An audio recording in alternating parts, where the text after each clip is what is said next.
I think we can all agree the first week of the championship was one of the best championship weeks we have ever seen. That is why I am so excited to be starting the second episode of the Fixture Marathon to go through the next bunch of fixtures from the championship and 3 more fixtures to make it into a nice number, which is 15. So, this is the second episode of Fixture Marathon. I did this episode last week. If you haven't seen it before, I'll briefly explain how it works. I go through 15 fixtures and 50 previews, 12 of which are from the championship, 3 fixtures are just from elsewhere, and later on a Monday or a Tuesday, I'll go through all of my predictions and see how right and wrong I was. The format I'll do it, I'm still deciding upon, but you will see my reaction to those predictions later. So, enough chatting, let's get into this. Starting off with the first game, which is the 12:30 kickoff between Leeds United and Nottingham Forest. In terms of a head-to-head, both teams just can't be split. 33% Leeds win, 33% Nottingham Forest win. They are so evenly split across all the years. This fixture last year, Leeds drew with Nottingham Forest. It was a 1-1 draw in the end. This was when Leeds were trying to get a lead in the championship, although Nottingham Forest was slowly but surely finding their feet under Ita Karanka before things turned sour. They managed to stop Leeds into their tracks, which was very, very difficult to do in around October, November time. Fast forward a year, they still have Marcelo Bielsa, but they are going to be even more determined to get promoted after losing out in the playoffs. Nottingham Forest have Sabri Namucci in charge now. They're going to really want to try and improve under Martin O'Neill because they took them down as low as 9th last year. In terms of Leeds' performance against Bristol City, I thought it was a really good performance with them, although they did get lucky a couple of times. Kiko Casilla was really riding his luck as well. Whether he's going to be as entertaining as he was against Bristol City, we'll have to wait and see. Maybe that's just his style of play. He's going to have to be in their number 1 now since Leeds sold Peacock Fowl to Burnley. So Leeds fans are going to have to get used to Casilla's style. With Nottingham Forest, I was a little bit disappointed against West Brom. They did well to get the lead under Matty Cash. It was a nice word goal, but I was disappointed in the manner how West Brom managed to get back into it. They really lacked the fight to try and protect the lead. With Leeds, they're going to have to really use their strengths. They are really good on the counter-attack. They're very clinical with their chances. Patrick Bamford being clinical. Pablo Hernandez being very clinical and scoring a screamer against Bristol City. Probably one of the best goals in the championship so far. Jack Harrison was also really good in this game, and Ben Wright making his debut was also really, really good. I was a little bit disappointed with Joe Worrell. I was expecting him to be more of an impact for Nottingham Forest. The same with Joe Lolly. He was missing in the West Brom game. I feel like Nottingham Forest are going to really want to make a statement. Leeds are going to want to continue their fabulous form. And in terms of prediction, I think it's going to be a very close one, closely contested, hard-fought 2-1 home victory to Leeds United. The next game, Middlesbrough versus Brentford, is a very intriguing game because I think both of these teams did not want the start they wanted.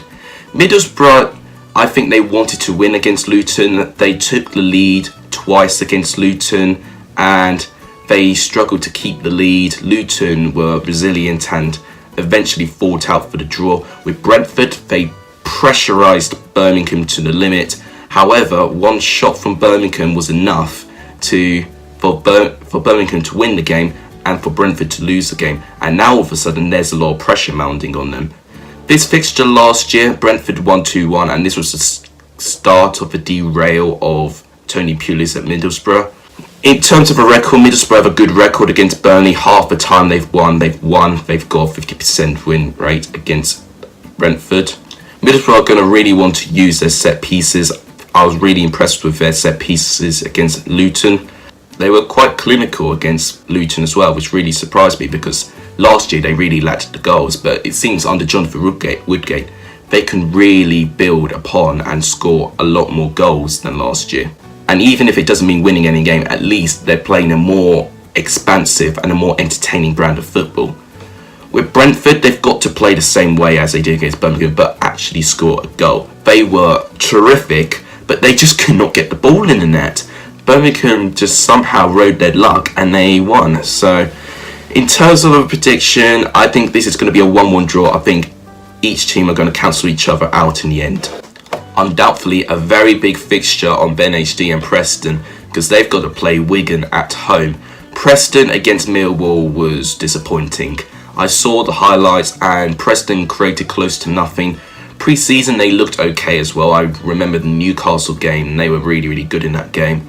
However, I didn't really see any of that against Wigan. Alex Neil had said some things about trying to build a squad and he wants more transfers, and Preston have just not had that. With Wigan, they have surprisingly got a really good start. They surprisingly had a really good start. I completely wrote them off against Cardiff, and I probably should not have done that because Wigan won by 3-2, and it was a fantastic performance. It was a very passionate performance as well. They were eager to win the game, and I clearly did not see that. And if Wigan can continue with that resilience, they can cause Preston some serious problems. Wigan were very clinical against Cardiff actually. Josh Windass and Michael Jacobs I thought were really good in that game. These are two players I'm going to be looking out for.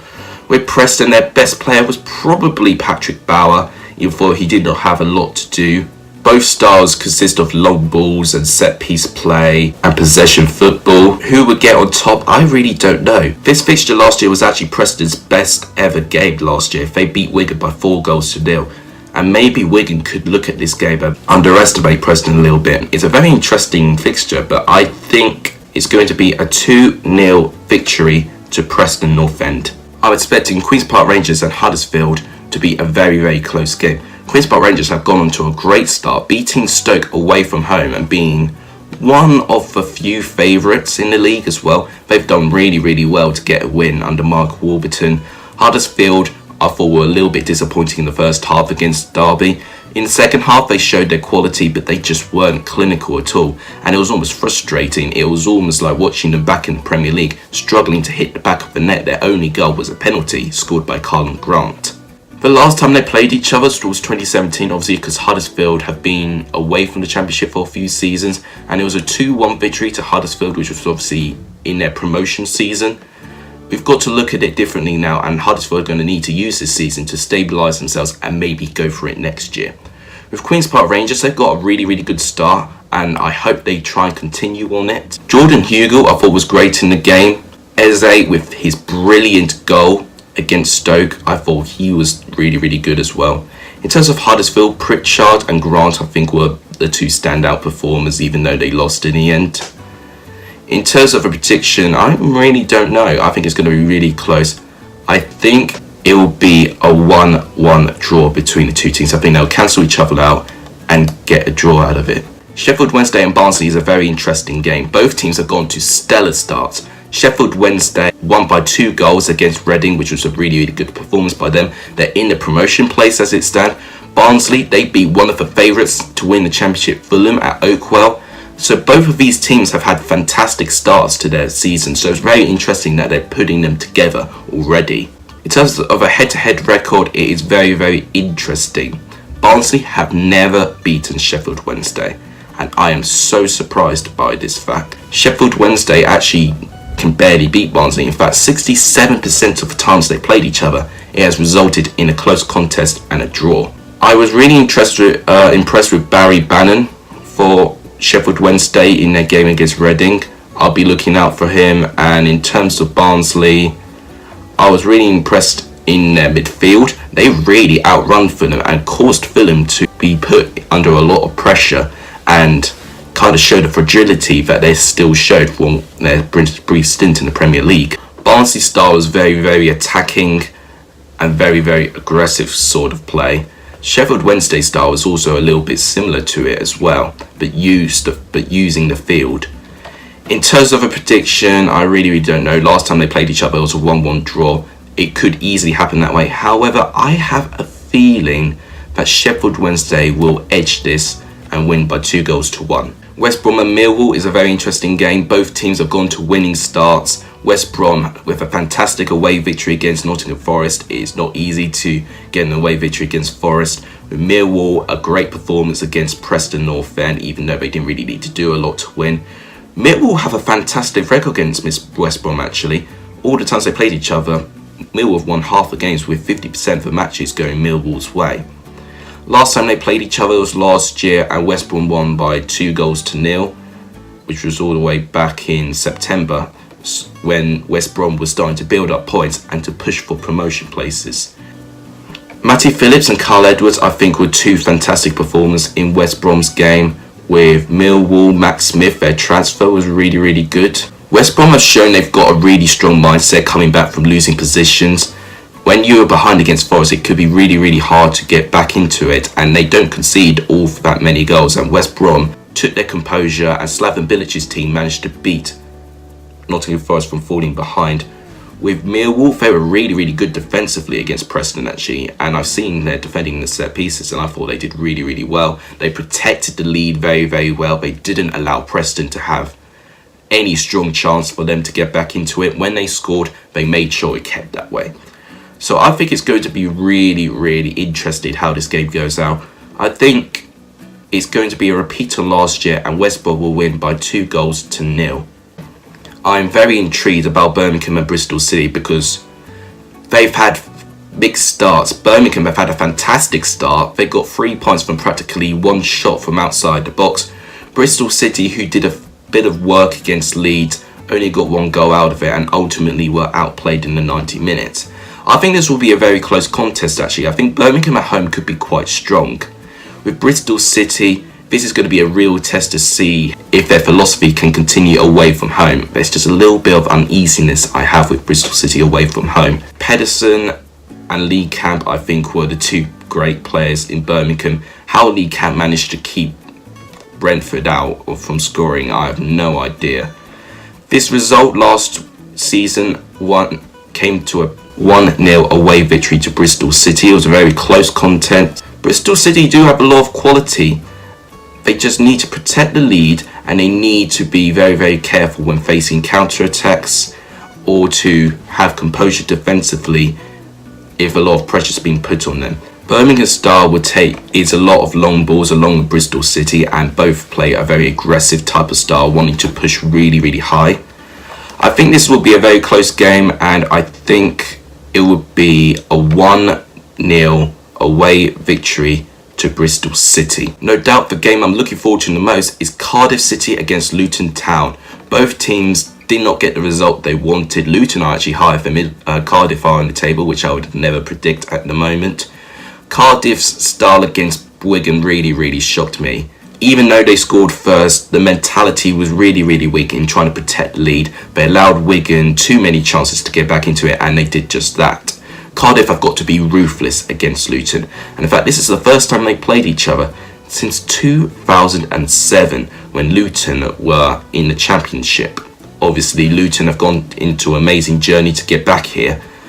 With Cardiff, they got to use their strength in attacking down the wings. That was probably the best bit I've seen. They were really pushing Wigan down with their wings.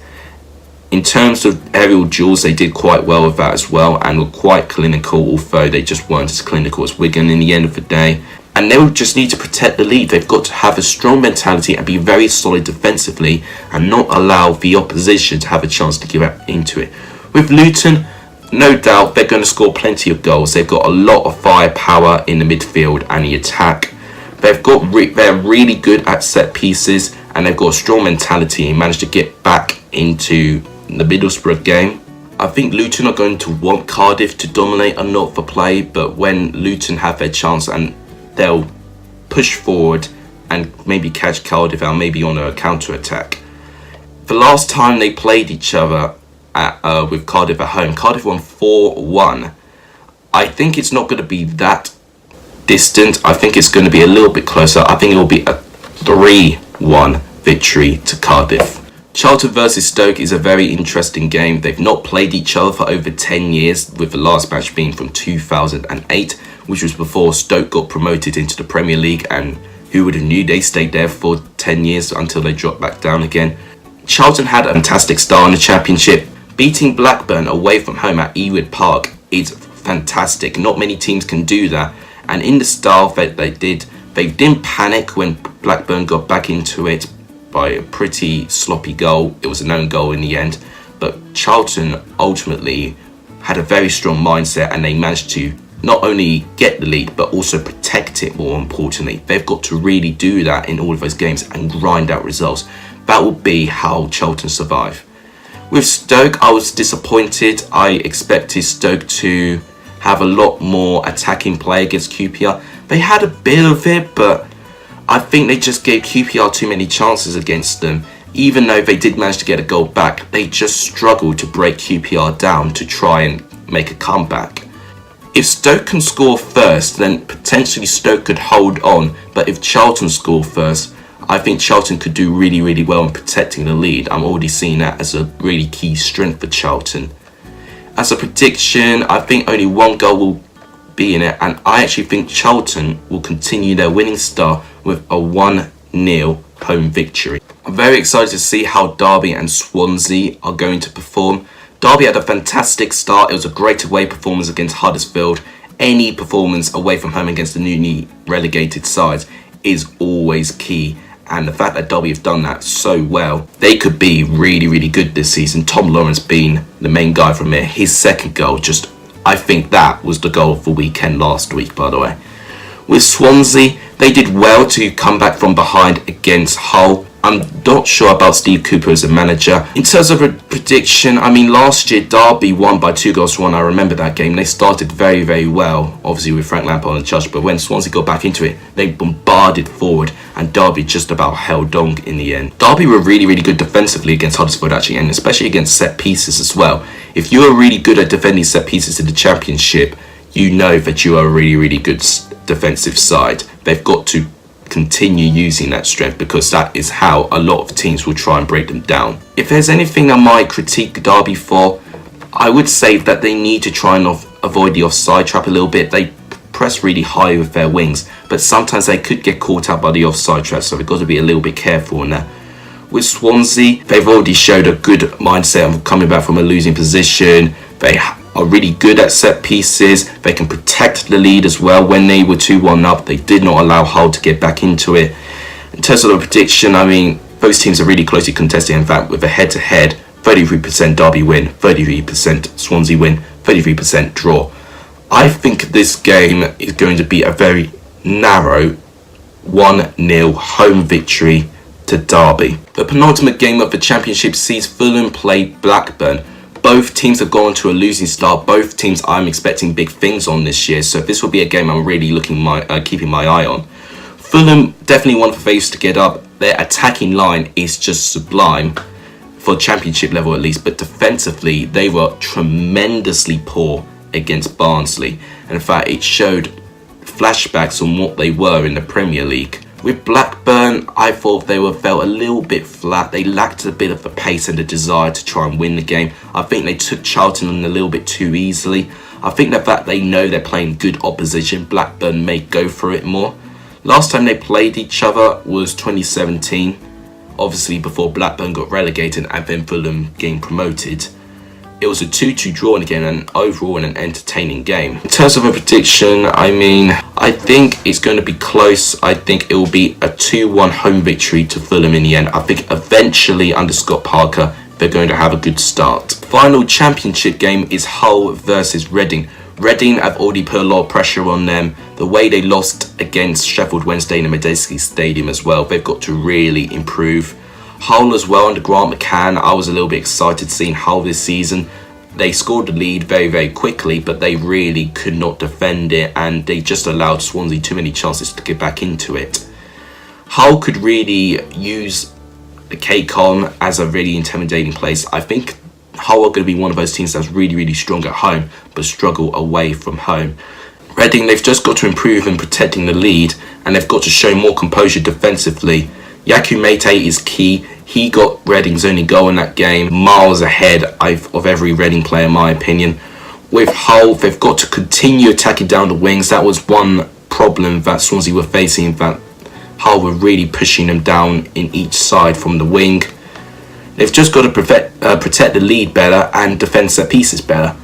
In terms of a prediction, this is a close game. I think be a 2-0 home victory to Hull City in the end. So these are my Championship predictions. So now obviously we've got 3 more fixtures left to make it to 15. The first game is actually taking place today. Hopefully this will be uploaded on Friday. It is AS Monaco versus Lyon. I'll be very interested to see how AS Monaco recover from their freak season. They really were struggled and looked like they could get relegated 1 point under Thierry Henry. With Lyon, they had a very good season last year. They did pretty well in the Champions League, managing to beat Manchester City in the group stage. They have lost Ndombele though, and they have lost Nabil Fekir, 2 very key players to Lyon's starting 11. I think as a head-to-head, they're closely matched. I think Lyon are actually going to get onto a really good start and win by 2-1 against AS Monaco. The second game is down to League One, Ipswich versus Sunderland. Obviously Ipswich's first season in League One and Sunderland's second season in League One, but obviously if we know the history of Sunderland, they should be Championship or if not Premier League. Now Sunderland did not get off to a winning start, which surprised me. They only managed to draw with Oxford at the Stadium of Light. Ipswich have managed to get onto a winning start, and in fact all relegated teams apart from Bolton got onto a really good start. In terms of the prediction, I think Ipswich are going to take Sunderland very seriously, especially as it'll be at home. With Sunderland, they've got to really try and grind out a result, and they do tend to find a way, and in fact I'm going to predict a 2-2 draw between the two teams. I think it will be a very entertaining game. And the final fixture is all the way down in the National League. It is Notts County versus Barnet. And I'm doing this specifically on Notts County because Notts County are a very famous club. They managed to inspire Juve with their black and white stripes. This is their first ever season in the conference, which is very poor in their standards. They're playing a Barnet side who were recently in League 2. This is going to be their second season down in the conference since getting relegated, so they are a good side. I think this will be a really close game. This will be Notts County's second home game in the conference. They failed to beat Stockport, who were recently promoted from National League North. So Notts County have not had a good start. Barnet have had an okay start. I think it's going to be a 1-0 home victory to Notts County in the end. But there you have it. These are my 15 predictions. There they are on the screen. Do you agree with me or disagree with me? Let me know down below. What do you think of your team's game? What do you think of your predictions of these 15 predictions? Let me know in the comments down below. But that will wrap it up for today's video. If you did enjoy, please give the video a like and a subscribe. It's very much appreciated. There's my Twitter. If any of you want to talk to me about anything football, I'm happy to go on and on in terms of a debate in all things football. Challenge me even. Anyway, thank you guys so much for watching. You guys are legendary if you saw the end of the video. Take care.